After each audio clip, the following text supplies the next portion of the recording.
All right, next we will discuss how a bill becomes a law. This is the congressional legislative process. Bills versus law. What is the difference between a bill and a law? A bill is a proposed law. Once a bill has been passed, meaning once it has been passed in the House and the Senate and then signed by the President, it officially becomes a law. Congress may also pass other types of legislation known as amendments and resolutions. Resolutions could be simple, they could be concurrent, or they could be joint between the House and the Senate. We cannot watch the Schoolhouse Rock video because that's going to get flagged. I will probably record it on Edpuzzle and put it in this little section just in case you would like to see it. This is the one I grew up watching back, 12 years ago. So, I'll do that later. So, how do bills start? Bills ultimately start with the people, or that's how it's intended to operate. If you remember last section, I kind of went on my little rant there about how the majority of people in Congress today typically vote or pass bills based on their political party and not the intention or the will of the people. But that's not how it's supposed to work. People often unite and petition the government to pass laws they see as beneficial through interest groups, political party, and the media. If you remember recently, and a very good example of a bill that started with the people, and I'm not sure if it's gotten signed into law yet, but it did start with a bill. So you can't say that the Congress members are not listening. Some of them are not, or some of them are, some of them are not. But let me give you an example here. So recently, we have Rand Paul. He is a senator from Kentucky. He introduced the Justice for Breonna Taylor Act, which is a bill. What this bill is designed to do, and this was in, this was in June. The bill was designed to prohibit no-knock warrants, which allow law enforcement officials to forcibly enter the home without announcing their authority or purpose. The bill is named in memory and honor of Breonna Taylor, a Louisville resident. You remember the story. It was all over the news. Very unfortunate. However, Rand Paul created this bill in an effort to try to find justice and to prevent this kind of stuff in the future. It says the Justice for Breonna Taylor Act would require federal law enforcement officers to provide notice of their authority and purpose before they could execute a warrant, and it would require the same of any state or local law enforcement agency that receives funds from the Department of Justice. During this time in Congress, Rand Paul has reached across the aisle, worked with both parties to achieve the needed change, but this has not been passed yet. And Rand Paul, just FYI, is a Republican senator. But this is just an example of how it's supposed to work. Okay? The people in Congress, in the House and the Senate, are supposed to represent their constituents, the people who voted for them into office. If there is something that happens that needs change, it's supposed to be Congress that we look to pass these laws that will then affect the people. And again, if you want to follow that bill and you want to try to get that passed into law, you need to contact your state senators, which are Doug Jones and Richard Shelby. And you need to say, we want you to vote on this bill. And that is what will get it pushed to the House. And then you call your representatives of the House and you say, we want you to push for this bill. This is how change happens. It starts with the people. The problem is a lot of people don't understand how this works or how Congress works. And so then you have, again, I'm going to get on my rant here, but then you have a lot of these people who are members of Congress for 40 years and you don't see any real change. And then everybody says, why is the government the way it is? It's because nobody knows. I'm sorry. So lawmakers then act and write a bill to solve our problems. And like I said, that's how it's supposed to work. Complications. Why do you think lawmakers don't always act on the national problems? The first one, typically they're worried about maintaining popularity. All right. Most of these people, again, the main goal every time is to get reelected because there's no term limits for these offices. So they want to get reelected. Well, if you're getting reelected and like I said, you're not doing anything, why are you there? You're just wasting time. The problem also might not have an easy solution, which we'll talk about that more in depth later.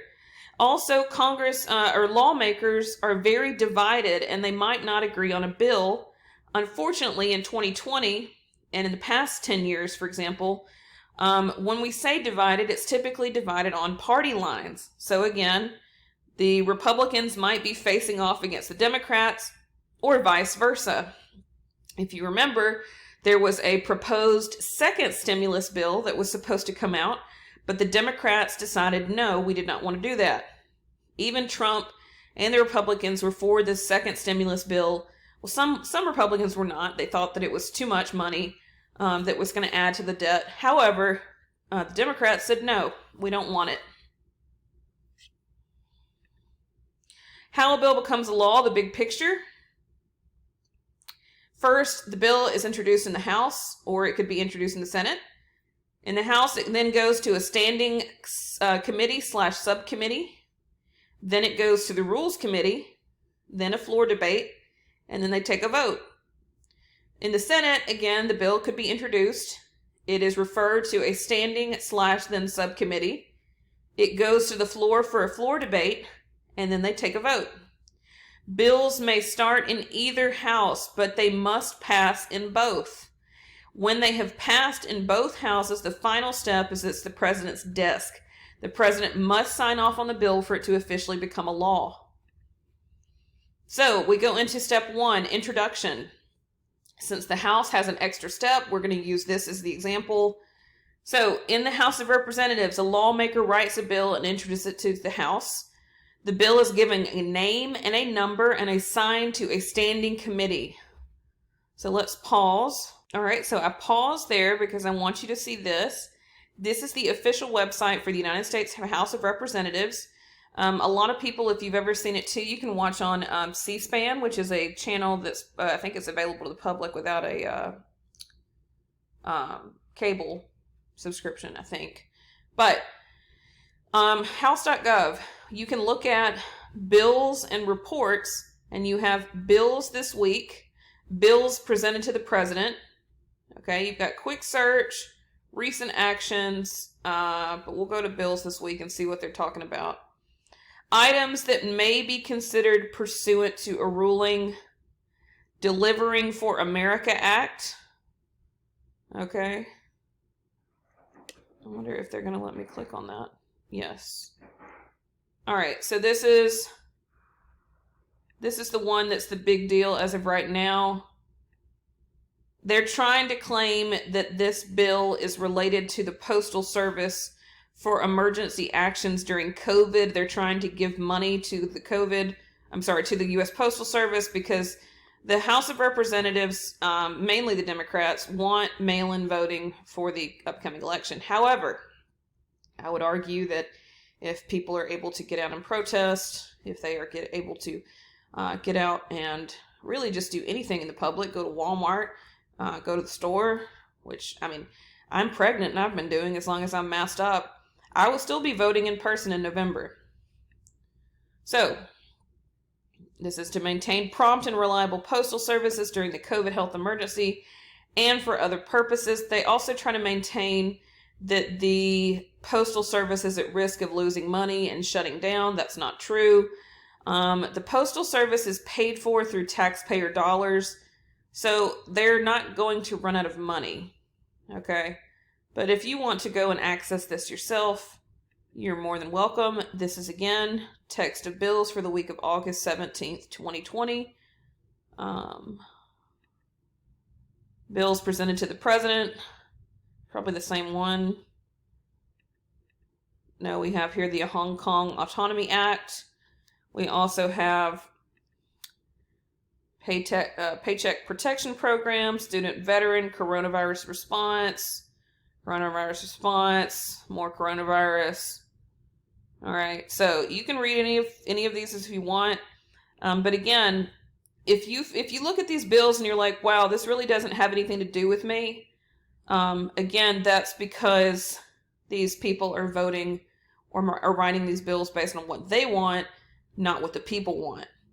And again, I said that the whole purpose of this, the whole purpose of people to be elected into Congress, is they are supposed to try to write bills that actually affect their constituents. Like this one here, Virginia Beach Strong Act. So who does this benefit? Virginia. Okay. Virginia. No, I don't know what it does for anybody in Alabama. Okay. So I'll leave you to that. Back to bill is assigned, given a number, assigned to a standing committee. So next, standing committees. Standing committees are permanent. They're permanent committees that will discuss and determine the fate of a bill. This is a key part that you will need to know for your test. A bill is most likely to die during standing committee. And I know that sounds morbid, but that just means that the bill goes no further than this. If a standing committee decides that they don't want to spend their time or energy looking into it to try to make it become a law, they will scrap it altogether. If it passes, then the committee chairman will assign the bill to a subcommittee to consider it more in depth. And this is where they're going to call witnesses to come and try to answer questions. They want to do their research. So within each standing committee, again, the subcommittees mark up the bills, they hold hearings, and they then will have to report their findings back to the full committee. I know this sounds like it's a very complicated process, and it is. But again, do you really want Congress passing any kind of law that just, is on their brain? You want to make sure that these things are researched fully in depth before they're passed, because it's going to affect the country for a long time. The standing committee then votes on whether or not to pass the bill.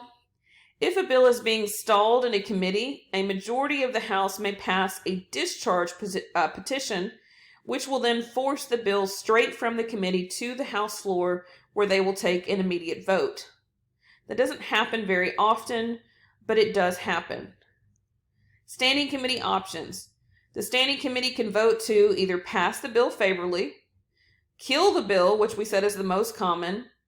They can amend the bill so they can rewrite it.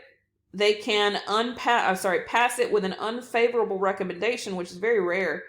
Or they could propose a brand new committee bill, which means that they scrap the whole thing and then write what they want in there. Rules the committee for the House only. If a bill passes a standing committee into the Senate, it goes on to the next floor the floor to be debated, but this is only in the Senate because the Senate is smaller. However, in the House, once the bill has then passed from the standing committee, it goes to the Rules Committee, and they are the ones who have to set rules for debating the bill. We said that there's 435 members of Congress total. Of the House of Representatives total. So if you had all 435 who were given the, just as much talk time as they wanted, they would, you wouldn't have any time to get anything done. So that's why they have a Rules Committee. It means that they have rules. Is there a specific time limit that people can debate the bill? Are there members that can amend the bill? They can pass an open, closed, or restrictive rule. So they could decide that they want to go in there and all 435 members would just take a vote and not be allowed to talk. Floor debate. When a bill makes it to the floor, all members of that House have the chance to speak and debate about the bill if they want. They may support or critique the bill, and sometimes they may propose amendments. This is a picture of a bill in the U.S. Senate on gun violence. And then it shows that 40 senators had joined with this man who had proposed the bill. All right, stricter rules. Now, there is a video that I really want to show, and I'll see if it'll work. But we have debate differences. The House, they have stricter rules. They must stay on topic. They are restricted time limit because they have more members. In the Senate, however, there's loose rules. They may talk as long as they wish about whatever topic they wish. They also may filibuster, which means there's unlimited debate meant to stall or kill a bill. Now, the only way that you can get out of a filibuster is if you call for a cloture. This might be on your test. A cloture is a vote of 60 senators to end a filibuster, and it's the only way to force a senator to stop talking. Let me see if this video plays. I'm going to have you read Yes, this is it. Okay. our competitors and just go ahead and give that a shot. Ignore. I'm sorry. All I right. intend to speak in support of defunding Obamacare until I am no longer able to stand. Most Americans could not give a flying flip about a bunch of politicians in Washington. Who cares? What the American people care about is their own lives. On a Saturday or Sunday morning when your dad's making pancakes, it is very cool when he can flip them and make him do a flip high in the air and catch them. He also, I will credit my father, he invented, this wasn't for the restaurant, but he did it anyway. He invented green eggs and ham. I don't believe there's been a day on this Senate floor that I haven't worn my argument boots. I took the coward's way out. And so went and purchased some black tennis shoes. I am not in my argument boots, and I'll confess, I really do feel embarrassed by that. Some people dismiss, single payer, this is designed to go there. That's just crazy tinfoil hat wearing stuff. But there's an old saying, just because you're paranoid doesn't mean they're not out to get you. If you will forgive me, I want to take the opportunity to read 2 bedtime stories to my girls. I do so like green eggs and ham. Thank you, Sam I am. Note folks in the gallery who just waved, I'm not sure if they do have their electronics. Well, if you tweet, it may end up here and I may have the chance to read it. I want to point out just a few words of wisdom from Duck Dynasty. Redneck rule number 1. Most things can be fixed with duct tape and extension cords. Now, I will say standing here after 14 hours, standing on your own feet, there's sometimes some pain, sometimes some fatigue that is involved. But you know what? There's far more pain involved in rolling over. All right. So that is an example. This is Ted Cruz. So you saw him quote Dr. Seuss, Duck Dynasty, all on the Senate floor. And there is a reason that he did that. He was trying to filibuster against the Obamacare legislation. Now, I will say that one of the things that you saw in this is that these people are able to, they have to stand for many, many, many hours. One of the other things that a lot of these people do is they will actually get a catheter. If you don't know what a catheter is, and you have anybody in your family who works in healthcare that can explain it to you, but a catheter is basically where they insert something in there. That way you can go to the bathroom in a bag, and it's just kind of on your hip. Because these people may not leave the podium unless somebody in the audience, one of the other senators asks a question, and that question has to be long enough for them to make it to the bathroom and come back. They also may not eat while they are at the podium. So this is really a very dedicated, issue. So let me see if this other video will play. We are being censored. We're going to pause him for a second. All right, here we go. 20th U.S. Senator Rand Paul began a 10-hour speech on the Senate floor, which many referred. All right, so let's discuss again 10 hours. And this is also Rand Paul. We just talked about him, senator from Kentucky, also author of the Breonna Taylor Act. To as a filibuster. The long debate centered on the topic of NSA spying and was intended to delay the upcoming extension of the Patriot Act. But besides garnering media attention, filibusters seem like a waste of time. So what is a filibuster exactly? Well, that is what they are, a waste of time. Basically, a filibuster is any procedural action that delays a vote in the Senate. The most well-known examples of filibusters are when a senator or a group of senators takes the Senate floor for a speech and does not yield it until 3/5 of the Senate agree to end that filibuster. What this essentially means is that instead of a bill passing by a simple majority of 51, any senator can pause a bill's passage until 60 senators agree to end the filibuster. This is called cloture. Filibusters are particularly useful for bills that are expected to pass by a narrow margin, or which are especially controversial.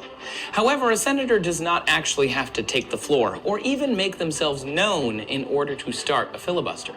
Just the threat of a filibuster is enough to force a vote to see if they can gather a potential cloture, or the 60 senators to oppose it.